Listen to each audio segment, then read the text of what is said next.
Hello everyone, this is Mitch, and welcome to the part 2 of my Kerbal Space Program capsule about the NavBall. So today we're going to talk about everything that is not a marker on the NavBall. So there's a lot of stuff, so let's jump right in. So first of all, there's the G-force meter here, which is largely irrelevant except if you turn on Kerbal's G-tolerance options and part breakage due to G-tolerance as well. This is here. So part G-force limits and Kerbal G-force limits. So if this meter goes too high, if it goes too high, this bar will start to fill up and your Kerbals will lose consciousness. And well, if this fills up too much as well and some parts on your spaceship are, weak or it's past their limit, then they will break. So that's it. That's the G-force meter. This moves basically whenever you accelerate or brake. Then we have the heading display, which is in degrees, which is in relation to the body you are orbiting currently. So if you see, right now I'm moving along this line, so I am perfectly aligned to 70 degrees, moving slightly, and then, whoops, once we move across the north, then we are at 90 degrees. North itself is 0 or 360 degrees, as we can see right now, and south is 180. This could be useful during ascent or during maneuvers to make sure you're perfectly aligned, but that's it. Then we have the throttle on the left side of NavBall, which basically tells you how far you're pushing your engines, so between 0 and 100%. And then we have SAS, which is either on or off, but has more options than that. If you're just starting out and, you don't put a pilot in your rocket, you have a starting probe core, then you just don't have SAS. You just don't. If you don't have a pilot and you don't have a sufficiently advanced probe core on your spaceship, cannot turn on SAS. If you don't have electric charge, you cannot turn on SAS. Simple as that. And that's it. However, what SAS does, normally with a standard not leveled pilot or the most basic level of probe cores that support SAS, you have stability assist here. This is basically an Untitled Hold. This will just stop any rotation or pitching or yawing that your spaceship has. So right now you can see I'm pushing the keys and the icon toggles because I am pushing the pitch keys. But if I let go, then it's still showing the arrows, but I'm not touching the controls anymore. It's controlling the ship by itself to stop my rotation. So as you can see, pitch is full, and then it's going to try to compensate until the spaceship stops moving. So you can see it moving. It's trying to give input to the reaction wheels in the spaceship. It's also probably trying to move the gimbals. So if when I touch the pitch, you can see the engine gimbals moving. Of course, it's not going to do anything unless you're firing the engines, but it's trying. It's trying whatever it can. If you have control surfaces in the form of wings or stuff like that, they will move as well, even if they cannot be used. Then, these buttons here are all options for the SAS. Basically, if you don't have SAS on, these buttons disappear. Okay? So the higher level your pilot or the higher tech your probe core on board, as long as you have electric charge, the more options you have here. And this will automatically move your spaceship towards the corresponding marker. So right now I have a maneuver node set up, and if I click on it and I have SAS activated, it will stay on the maneuver node marker, and it will move itself to face towards that. And if I leave it like that, and I keep orbiting, the ship will constantly adjust to keep facing this marker. So if I go with prograde, and I don't time warp, because time warping will cancel physics for the ship, meaning it cannot turn or anything. If I don't time warp, the marker, well, the spaceship is going to move around the planet, and as such, the marker is going to move. But if I have it on SAS and prograde hold, then it will stay on prograde. If I just push this button again, it will just stay where it is currently. The ship will stop moving. Well, not moving, but rotating, or pitching, or yawing. So as you can see, we're slowly losing focus of the prograde marker. But if I push it again, it will autocorrect. And the same is true for every other marker on this list. So that's it for SAS. Then we have RCS.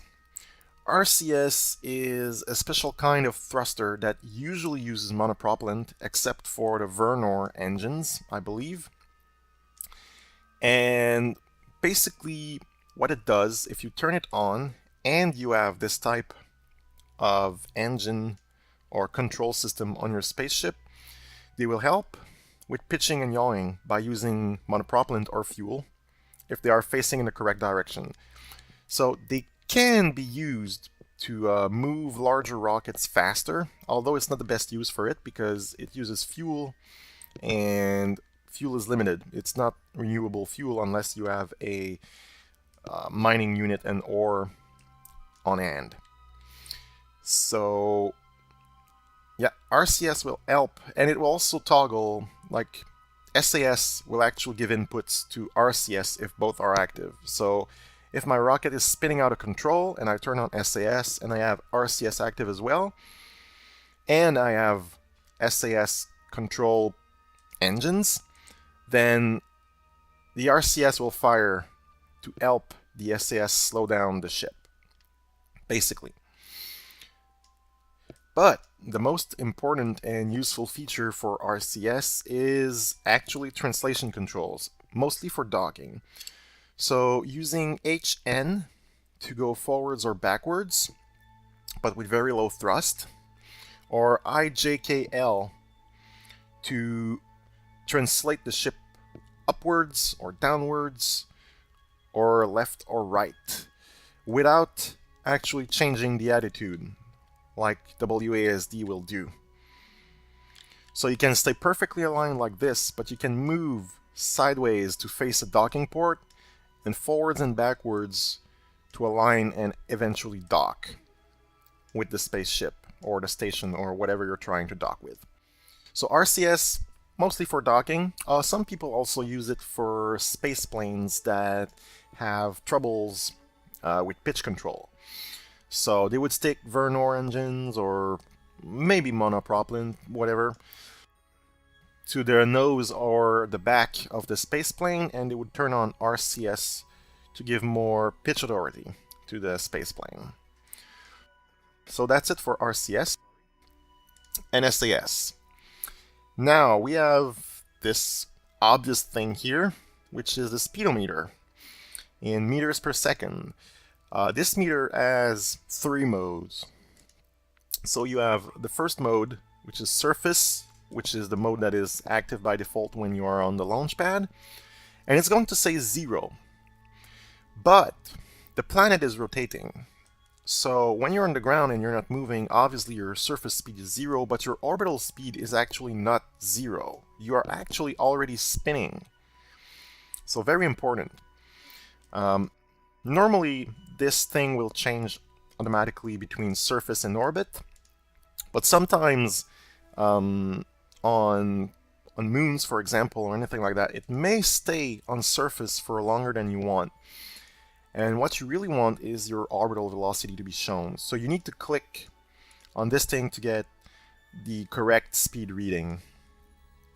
And you'll notice there's also target. So if you have something targeted, like I have, here I have targeted min-miss, The speedometer is going to tell you the difference in speed between yourself and your target.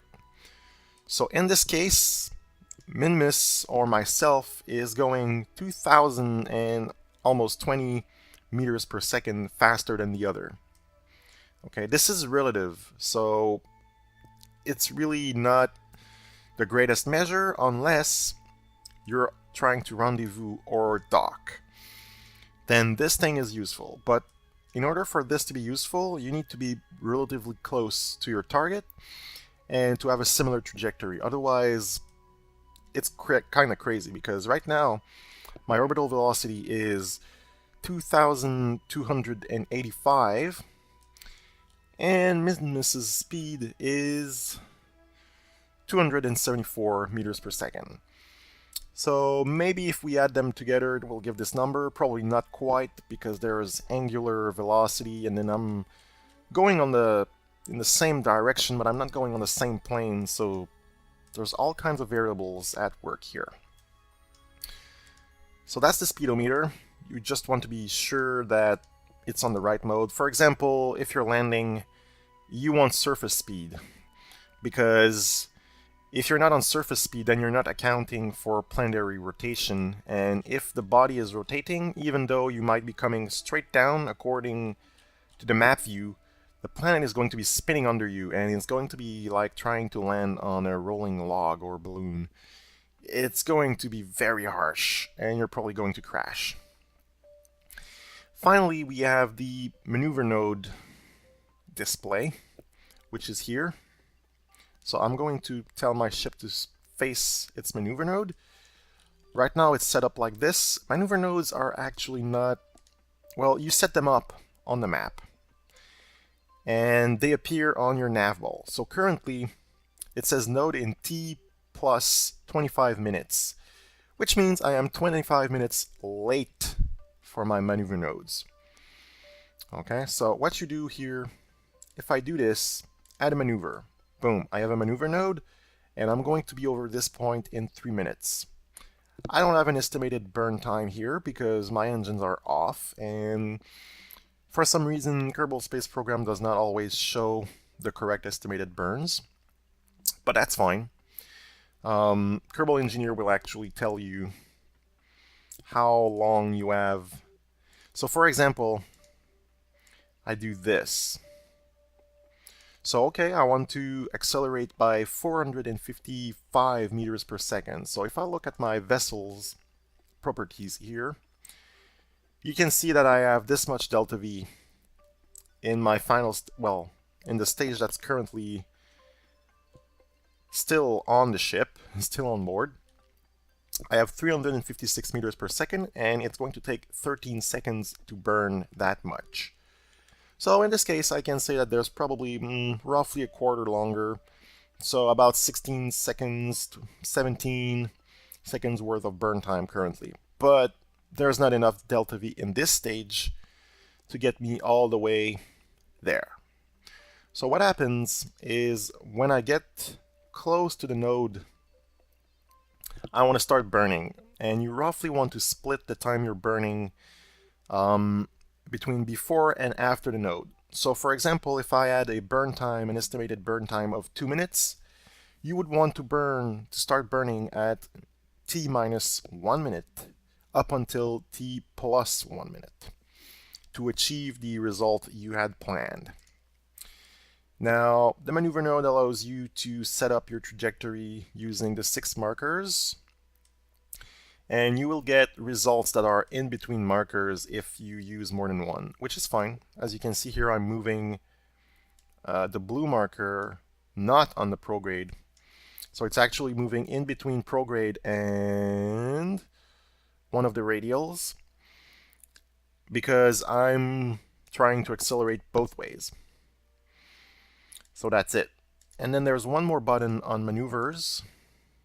If you go like this, if you right click on your maneuver node, you can add or subtract orbits to your maneuver node. So right now you can see I'm coming up on my maneuver node, but if I push this button, it's going to be on the next orbit.